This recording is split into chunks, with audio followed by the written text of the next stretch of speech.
ni the first episode ya The Center Seat Podcast. Kama dawa nakumbusha sikawa tense, alafu mambo ya dunia sikawa kwa roho. Kwa kifua kikawa inatoka. Sababu dunia, sisi ni wapituki. I am Mugishagi, I'll be your host kwa hii podcast ya leo, na tuko na guest wako wetu hapa, Mr. Ken. Ken, yes. Karibu sana. Thank you. Yes. Unaweza salimia mtazamaji ukimwambia Ken ni nani? Okay, nawasalimia nyinyi wote. Kwa majina mimi naitwa Ken Martin Monene. Monene is a PWD.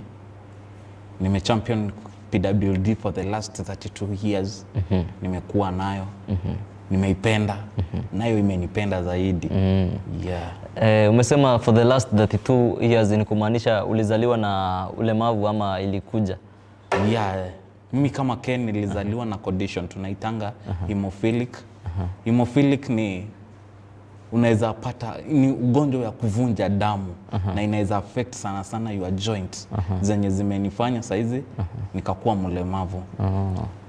Ukipata bleeding kwa magoti sana hairballs, ikafanya and ikabidi mimi nikakuwa mlemavu, nikakuwa siwezi tembea normal kama mtu mwingine. Na sasa mtu anaweza uliza Ken ametoka wapi? Ken ni mzaliwa hapa Tharaka Nithi. Yes. Ametoka Chuke Gamba Ng'ombe. Wadi inaitwa Mugwa ward. Village inaitwa Kanoro. Yes. Sasa Ken, wakati ulipata hiyo condition ukiwa mtoto, watu wa Kanoro kwanza wali react aje? Unajua tunapatanga PWDs wengi, watu wakisema huyu jamaa amerogwa, makosa ya wazazi. Watu wa kijiji wali react aje? Okay. Wakati hii condition ilijulikana, because I was not the first one. Kulikuanga na ndugu yangu mwenye alizaliwa, mwenye alikuwa first born wetu. Alikuanga na such condition. But still kwa village ama kwa community watu hawakuichukulia as a normal thing. Because ukisikia mtu akikatwa anavunjanga damu sana, ama akianguka tu kidogo hivi ni kufula. So watu walikuwa hawakuwa naelewa what is hemophilic. So walikuwa nadhani ni hiyo tu vile umesema, huyu kijana ni kulogwa. Sijui wazazi wake walifanya. Hiyo story ziko. But you have to accept it. Watu lazima waongee. Na wazazi je, au ni watu wa kijiji? How was the reaction of the family? My family, watu, kuna watu walinipea support. It's the family. Because ni wao walinionyesha. Uko nayo, lakini it's not the end of the life. Yes. Na masomo ulianzia shule wapi hadi wapi? Masomo nimesoma. Nilianza masomo yangu Choka Township. Yes. That nilikuwa mdogo. But it was a challenge to me. Because from home kwenda shule it was a distance. Kuna milima, kuna mabonde, kupanda kwa mtu kama mimi na kushuka ilikuwanga shida. Ilibidi nikisoma mimi kuna classes zingine mimi hata because of huyu mtoto amekaa shule sana. Juu mimi nilikuwa naenda shule tuseme hizo mostly hizo lower classes. Kuna classes nilikuwa naenda once per term. Allah. Kienda leo hospitali ama uko nyumbani? Hiyo ingine uko hospitali. Ingine uligonjeka usiku umepelekwa Kenyatta. The only treatment naweza pata na wewe hiyo time tungepata ilikuwa only Kenyatta. Kwa niko tungepata dawa. Ukienda huko ni unaweza maliza hadi miezi 3 ama hata 6. Ukuwa pale kwa kitanda. So unakuja unakuta wale mlianzilia na wao wako mbele yako, inabidi unarudi kwa ile class. So kuna time mwalimu alikuwa anaona huyu acha tumrukishe tu aende. Nikaweza kusoma primary yote. High school. Due to my condition. Hakuna boarding school ingeni accept. Allah. Ilikuwa very big challenge to me. Kuna zenye ulijaribu zikakata? Zote. Allah. Because unaenda unaelezea wazazi, unaenda unaelezea mwalimu huyu kijana ako hivi na hivi. Akienda afai kucheza sana. Afai kugongwa. Anaweza gonjeka usiku. So because of that walikuwa wanaona itakuwa mzigo kwetu. So ilibidi mimi nipelekwe na day school. God is good cause that time nikisoma day schools zilikuwa zishakuja. Nilianzilia hapa Ndagani. Hao ndio watu wa kwanza walini accept. Ndagani secondary. Lakini si nilikuwa natoka nyumbani. Nilikuwa niulize hiyo swali. Nilikuja nikatafutiwa nyumba hapa market. Oh. Hapo ni mimi nitajipikia, ni mimi nitajifulia, ni mimi nitajifanyia hiyo kitu. Ndio wazazi wako mbali. Yes. Haikuwa rahisi. Yeah. So umesoma high school, umemaliza mwaka gani? Nilimaliza high school 2010. Yes. Oh, wow. Na hii condition yako maybe watu wengi hawaijui. Unaweza tuambia in summary inakuanga about nini na kama ni curable? Hemophilic, it's a condition. Yeah. It's not a disease. Ni condition mtu uzaliwa nayo. Yes. Uwanga wanasema uwanga una cause, what you lack ni enough blood clottings kwa body yako. So mimi nilijipata sina hiyo yote. Yeah. Yeah. So kuclot damu ukitereza kidogo, ukiteleza ugongwe, damu ya kutoka. Inavunja. Ukigongwa, si lazima upate external bleeding, unaweza pata internal bleeding. Na bado iclot. Yeah. Na inaweza prolong for long. Yes. Tuseme for example tukatwe na wewe. Yes. Na utukatwe vizuri. Yako utaenda pale, ufungwe kani vile utafungwa na daktari. Yes, na stop. Within some hours. Yangu inaweza take even months before iache. Yeah. Wow. Na ndi risky sana. Yeah, very risky. Hemophilic. Na nikuulize, umemaliza shule? After high school mimi nilienda college. Yes. Nimefanya social work and community development. Hapo sasa ndipo nasukuma. Ulisomea college wapi? Nilisomea Nkabone Technical. Twende kwa kazi. Kupata kazi kwako ilikuwa tricky, ulitamak? Kupata kazi Kenya ni kazi. Kwanza sasa ukuwa wewe ni mlemavu sasa inakuwa kazi kabisa. Mi after kumaliza shule nilikaa nyumbani like 1 year. But nilirudi nikajiambia sifai. Hata kama ni disabled, lazima nijitie moyo, lazima nifanye kile kitu naweza fanya. Yes. Mimi ni social worker na nilijiuliza nini naweza fanya best. Nilitamaka kidogo, but at long last nilipatana na one person anaitwa James Gitali. James Gitali hapo na ofisi inaitwa Africom Development Center. Alinipea a chance ya kukua na yeye. Amekuwa akinimentor, amekuwa akinisaidia hapa na pale kujikuza mimi. Na kuna mmoja wa crew yetu anaitwa Eva. Kama niambie nikuulize kama uko na mtu. Yes. I'm a married man. Yes. Niko na mtoi. Niko na wife mmoja. Yes. Nice. Sasa hebu tuambie kudate, kutafuta mtu kwa na hii condition na haikuwa tricky? Of course. Hiyo ni kali. Hiyo uliweka bidii sana. Uliweka bidii ya ukweli cause actually ukienda upate dem, alafu uanzilie kumwelezea ile condition niko nayo. Na ujue condition yangu ukielezea mtu dem haizi patwa na yani siwezi abukisha dem, but naweza pata saa hizi niko na msichana. I know my girl, she's a girl already. Anaweza kuja kupata a baby boy later. Akuwe na certain condition. Dem haizi kuwa na hiyo condition? Hapana. Wako saa hizi, but ni in a very small percentage. So hii ni condition upata wanaume? Hii ni condition ya men. Ndio, but ladies they are carriers. Hao ndio wamebeba zile genes. Sasa zile genes hakipata kijana ni hezita affect. So kuna wenye walikukataa ama ulijaribu shoti ya kwanza ikakubali? Kukataliwa ilikuwa nilijaribu wengi. Na wengi walinikataa. But wanga unaambiwa atafuta yacho. Bas. Ilibidi tukadik mpaka tukapatana na ule alisema yes, I do with this man. Gani yenye ilikuuma sana? Ile ilikuuma sana. Nilikuwa kolea. Kuna dem nilikuwa nimependa zaidi. So na tukapenda. Mimi nilikuwa najua huyu hata tukimaliza huyu ndio tunaanza kuanza life na yeye. But sikuwa najua yeye alikuwa na plans zingine zake. So one day na hiyo ndio ilinihat. Alinipigia simu. Mimi nilikuwa alikuwa nje, mimi nilikuwa na kaa ndani za shule. Yes. So one day ilikuwa around 9. Nikampigia simu. Nikamuuliza. So ilikuwa na weekend. Yes. Unajua weekend saa ni hakuna masomo. Hakuna ni kujipea la. Call. Nikamuuliza sasa leo hakuna mahali tumeenda, si nikuje to chill. Netflix and chill. Yes. Hakukataa. Yes. Alikubali. Lakini na mimi nikarudi nikadelay kidogo. Yes. Kulikuwa na best yangu fulani hapo.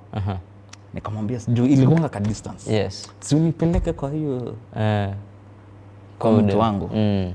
Hakukataa, akaniambia sawa. Twende nikupeleke. Yeah. Majibu kuja kwa mlango. Demu niligonga hiyo mlango hakufungua. Ala. Alikataa kufungua kabisa. Alikuwa ndani ama alikuwa ndani? Na ukimcall achukui simu. Alikuwa na mtu.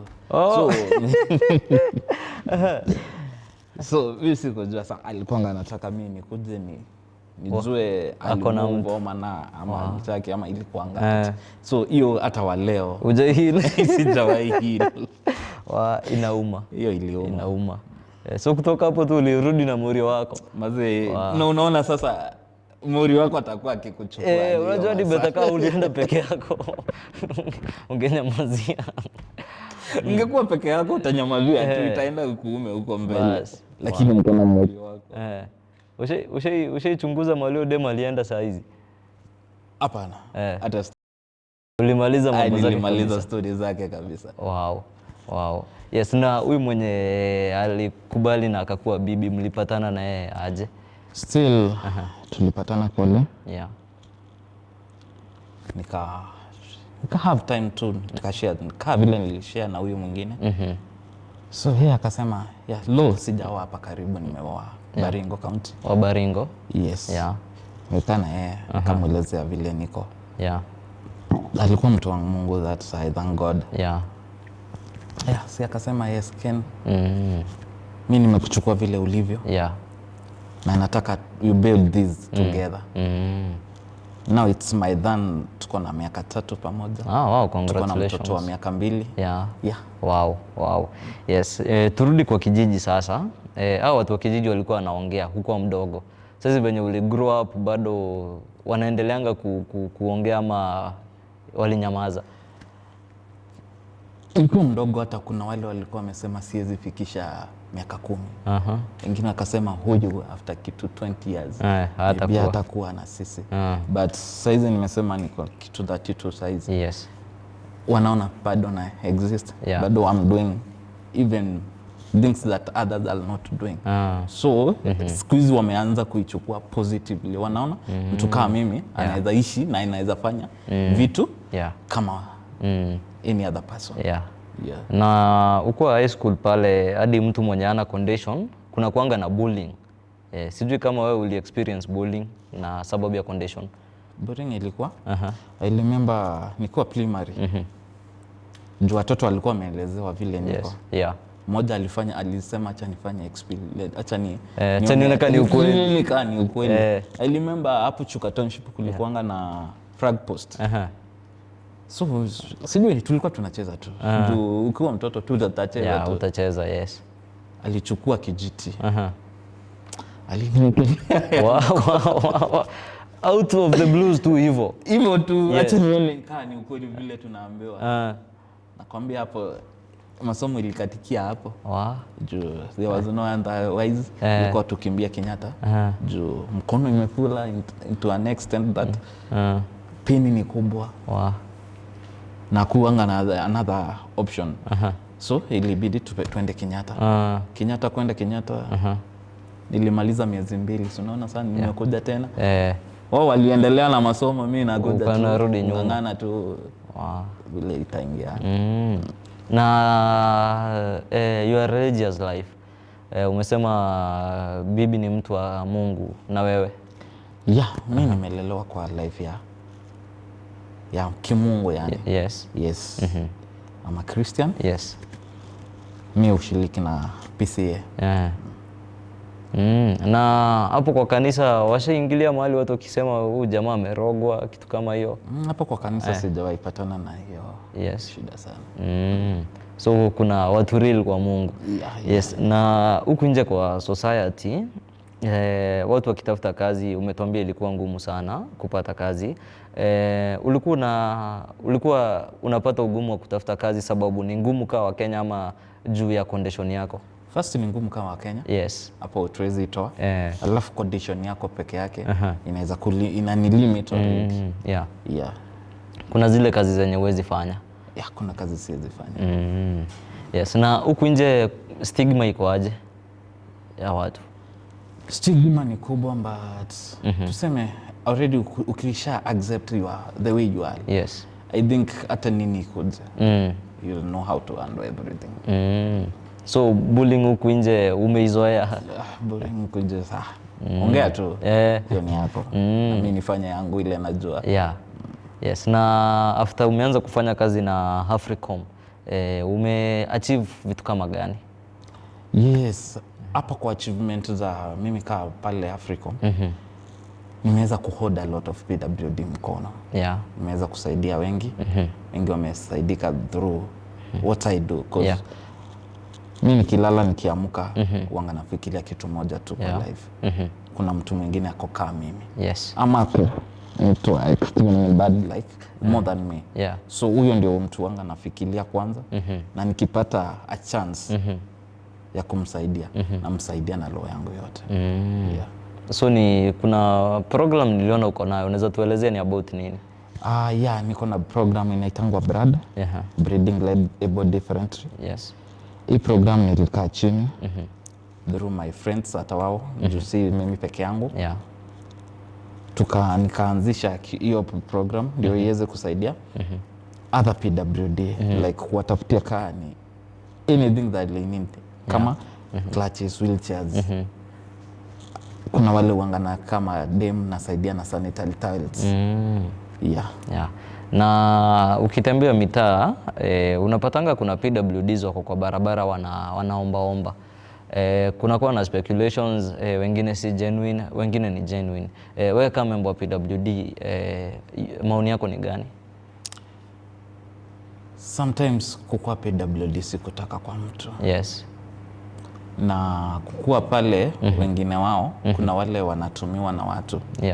Watu wali take that advantage ya kuwa huyo mtu juu hawezi jisaidia. Naweza mweka pale.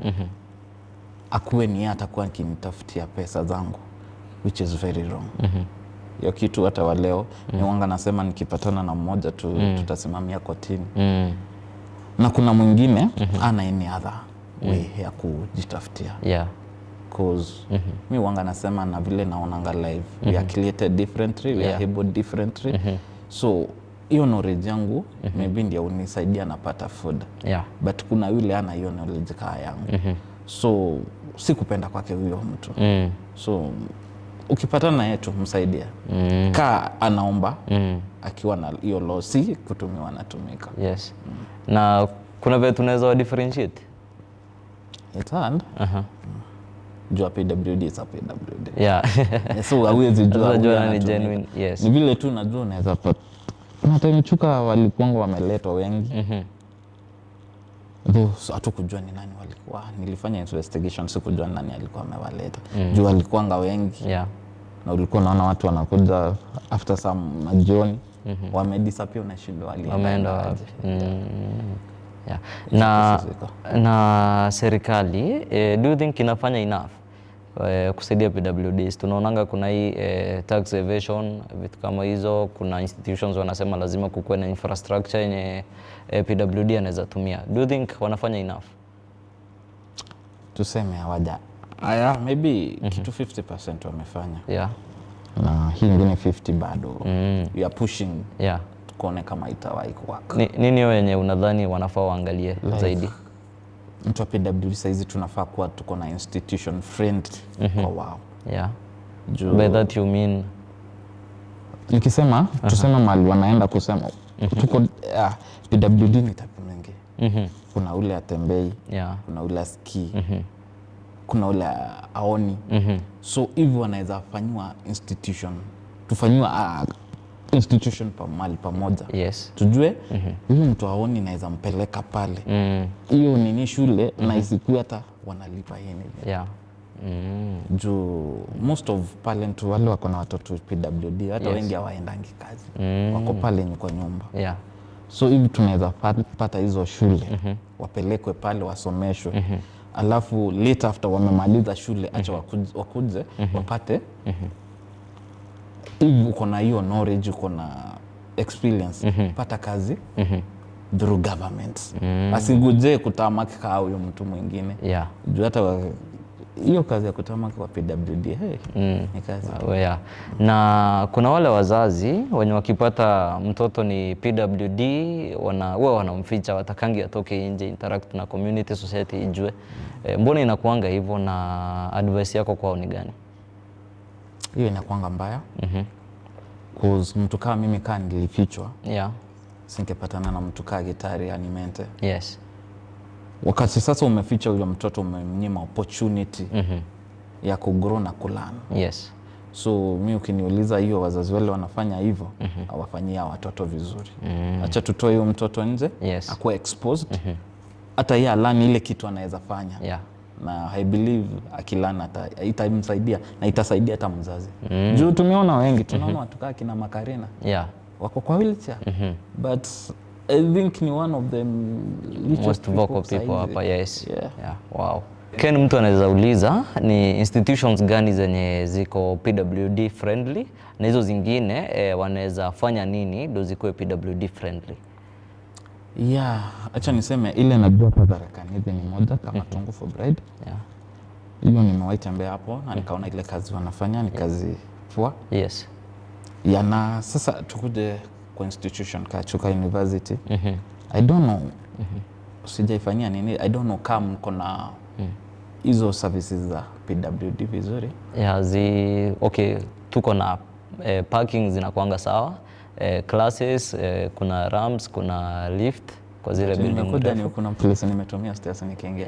Hiyo yeah. Kuna vitu kama hizo zinafaa kuimprove. Yes. Yeah. Na maybe kuna mambo na management, tuseme inclusivity ya PWD inafaa kukuaje? Kama vile kuna kuanga na third gender rule ya wanawake. Sasa sijui ya PWD kuna mali na kuanga lazima kukue na PWD kwa nini ama inakuangaje? In every government institution kuna hiyo percentage ya PWD wangu wanapewa. But in most cases hizo nafasi zinakuanga tu si nyingi institution ukileta that chance. Na so kuna room for improvement. Hapo kuna hitaji. Government yetu ya Kenya inafaa kuangalia hiyo kitu kwa undani sana.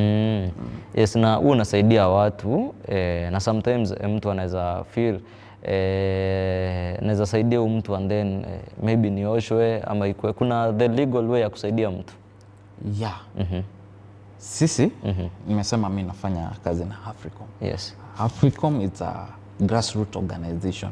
It registered, iko na kila kitu inahitajika. Yes. So if you come through them, through us, tutafanya sisi hufanya kitu kiko allowed by government. So unaweza advise msee asiende direct come through an organization. Juu hii ingine ya watu unajua. Kuna ule anafanya benefit, kuna ule anafanya asaidia hiyo. Na huwezi jua nani ni nani. But when you come through organization, organization hata serikali inaweza iko na njia yake ya kusaidia kufuatilia maneno. Nice. Na hii condition yako ushaika chini ukatamani kukua bila hii condition? Ukatamani kukaa kama watu wengine? No. I'm proud to be a PWD. Mimi ni mremavu. Yani mwenye amejikubali na amesema hivyo ndivyo Mungu aliona. Kwa hivyo hakuna siku nimewahi mkushon. Nice. Nilipenda tu hivyo ndivyo. Maybe tukimalizia message yako kwa yule mlemavu mwenye ako hapo nje na maybe hadi mtu mwenye si mlemavu, message yako the last final word unaweza mwambia gani? Kamera hii. To my fellow PWD wale wako hapo nje, what I would like to urge you ni first of all tujipende. Juu kujipenda ndio key to everything. You have to accept yourself the way you are. God knew why he created you the way you are. So usiwahi jichukia, but jikubali, na tunasemanga kila PWD kuna kile kitu anaweza fanya. Kuna wale wanaweza imba, kuna wengine tunaonanga kwa games, right? So kuna kitu unaweza fanya, go do it to your level best. Right. Yeah. Thank you so much Ken kwa kukam.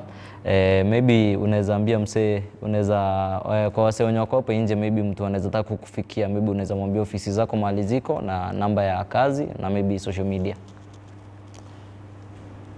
Okay. Sisi mimi kama Ken, unaweza nipata through my social Facebook page. That is Ken Martin. Kwa organization Africom Development Center tuko pale Chuka Boys, building inaitwa Abednego House, first floor. Yeah, hapo ndipo utatupata. Yeah. All right. Thank you so much. Nimeshukuru sana. Hata mimi nimeshukuru sana. Yeah. Na kwa kunipea hii nafasi. Ndio niweze tuongee na fellow PWD na watu wengine hapo nje. Yes. So, tumesema ataka mtoto ni ako vile alivyo, ataka ni PWD. Tupenda ule mtoto. Take care of that child. Ni mtu anaweza kuwa ujui atakuwa nini in future. All right. So thank you so much mpenzi mtazamaji kwa kukaa na sisi. That was Ken, PWD, the first episode of the Center Seat podcast. Tupatane next week on our next episode. See you. Kumbuka kusubscribe na utufollow katika mitandao ya kijamii @Mugishagi TV. See you.